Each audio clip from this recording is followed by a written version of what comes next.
Welcome to this Killik Explains finance video. This week I'm going to take on a sensitive but really important topic which can be summed up by my father-in-law as not waiting until the roof falls in. In other words, three really important topics that ageing family members in particular should tackle. Now, better to tackle this before you become an ageing family member, but it's one of those things that people do tend to leave to the last minute. Three little things that people don't tend to want to do too early, but actually it's a mistake to leave them too late. So what are they? And then I'll mention one or two other sources of information at the end where you can find out more.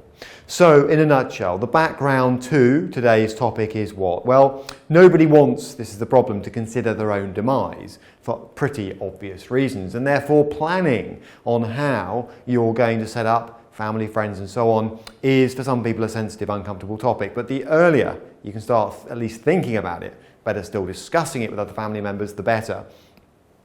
And the problem is that if you don't, you actually leave behind quite a lot of stress, administrative hassle and cost for the people that ideally you would hope would benefit in the sense that they will inherit assets and so on eventually on your death.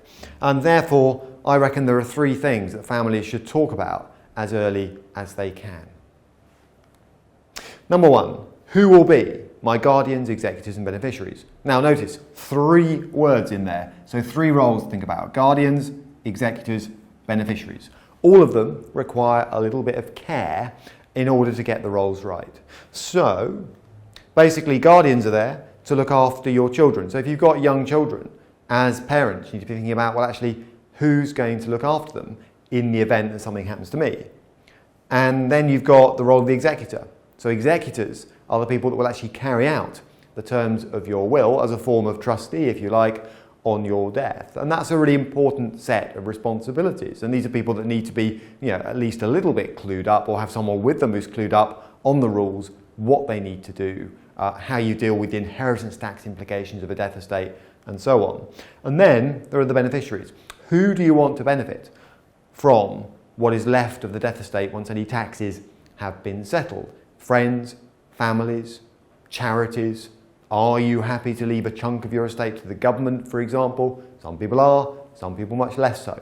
All that needs to be kind of thought through. And those are three distinct roles, if you want to see it that way, and therefore giving some thought to who's going to fill them is important. So, factors to weigh up, arguably in all three cases actually, but particularly when it comes to guardians for children, when it comes to the person who's going to execute your will for you, age is important. And actually this can work two ways. You probably don't want to appoint an executor, for example, who is too young, for fairly obvious reasons. It's a big responsibility to land on somebody. And secondly, you don't want arguably somebody who's too old either, because to put it bluntly, you need the executor to still be around and in a position and able to execute the terms of a will. Relationship and trustworthiness is another one. People sometimes think, well, I must go for a member of my family, and that's very common. But actually, you've got to think about who is the right person to execute the terms of a will. What sort of politics will it create within the family to choose one child over another, for example?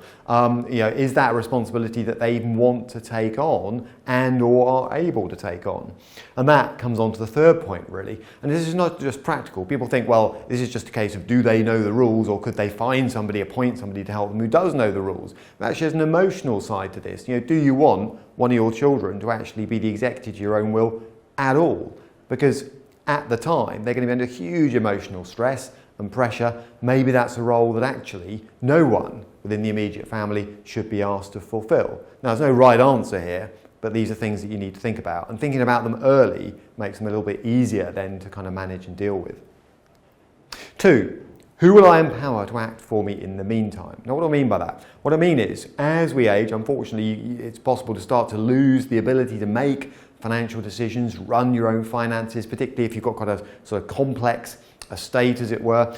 And also there are key decisions to be made around health and welfare. So, better to get organised early. Create lasting powers of attorney. And the key is that word there, lasting powers of attorney. Sometimes you can draw up 1 year powers of attorney for a specific decision. These are lasting, these are permanent, and therefore they take a bit of time to organise. One of them is drawn up to cover your health and welfare. So this empowers somebody that you choose, it can be more than one person, to make decisions about your long-term care, moving into care homes, for example, decisions about hospital treatment and so on. And then there's another one which covers legal and financial matters. So what happens to property? And the one on the right, by the way, people sometimes use if they move abroad and just need decisions taken for them, because the one in the middle only activates once you're deemed incapable of making your own decisions, if you like, about your own health and welfare, whereas the one on the right can activate the moment that it's established and properly registered. Now that brings me on to factors to weigh up, things to think about, and these are best addressed early. Do you want the same attorneys in both documents? Maybe you don't. So in my family, for example, I have tended with my parents to have the financial power of attorney, whereas my sister has the health and welfare. And that kind of suits the way that our family dynamic works. But you may have no choice but to appoint the same person. That's quite a big set of responsibilities. And you need to think about who else you might bring in to help them if you're thinking, well, crikey, just handing responsibility for my financial decisions, if you like, is quite a big thing to ask somebody to do if they haven't got a background in it. Then there's the joint or joint and several powers. So for example, you can have more than one attorney. And if you have more than one attorney, either on the health and welfare or financial and property side, do you want them to have to agree on every decision taken on your behalf? Or are you happy to have two in place, so brother and sister for argument's sake, but let them make independent decisions? And that's quite important. And there's no right answer. All right, if they have to act jointly, you might say, well, that means they must agree and that's a good thing. But it may mean you get stalemate. May mean nothing can happen because they don't agree. So that needs thinking through. And then there's preparation and registration. These things are powerful legal documents. They take time to prepare. There are lots of signatures, witnessing and things to go on. There are pages of form filling to get done online. It's not too difficult, but it does require a little bit of guidance sometimes to get some of these decisions right. And then there's registration and the fee to pay. So it's not something that can be just done overnight. And leaving it to the last minute certainly doesn't make it any easier. Finally, I said there are three things I want to look at in this one. What sort of care do I want and what can I afford? Now, no one wants to consider the fact that at some point they may have to go into long-term care of some sort. But if you don't, you can end up in a position where your family and friends are scrabbling around trying to find a place in a care home. It's not what you wanted. It is better to try and have some sort of plan if possible. So, things to think about. Is my home suitable? Is the area I live in suitable? Am I close enough to people who can help me? Do I have a bungalow? Maybe that's a good thing.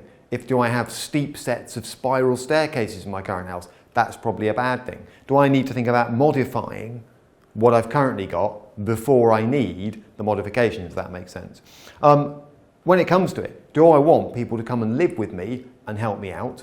All right, and there are pros and cons to that route, or would I rather be in a care home of some sort? Either residential or nursing, or one that provides both. And that's quite important too. Am I going to go in needing just literally somewhere to live where I've got alarms and staff on hand and so on, and then have to move if I ever need nursing care? Or can a home cope with both? Or if you're going for the middle option, can these people cope with all my potential needs? Factors to weigh up then. You may need to modify your home. That can cost money. There is help available. I won't go into the detail here, but that needs to be thinking through. At-home care, a lot of people think that's the way forward. I stay in my own home, I get help and support, but actually that can be at least as expensive as the equivalent place in a residential or care home or nursing home. People sometimes forget that. They think that's a cheap option, care at home. Often it isn't. That's worth bearing in mind. And either way, you need to think about how much money is going to be involved, over what time period, and have I got my assets in a liquid enough form to start meeting what can be fairly hefty regular monthly calls on capital. There you have it. So I'll stop there.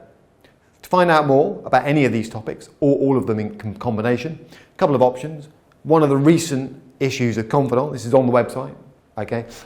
Basically, I dealt with some of these issues in my editorial article, so there's one possibility as a starting point. And or you could go How to Save and Invest for Your Family. That also has some stuff on wills, powers of attorney. Powers of attorney is a kind of introductory level. And there are a couple of websites as well, which I won't talk about here, but are in that guide for future reference. Any questions? editor@killik.com. And if you want to watch videos that cover some of these topics in a little bit more detail one by one, then it's killik.com/learn. Look down here and you will find the tax effective savings tab.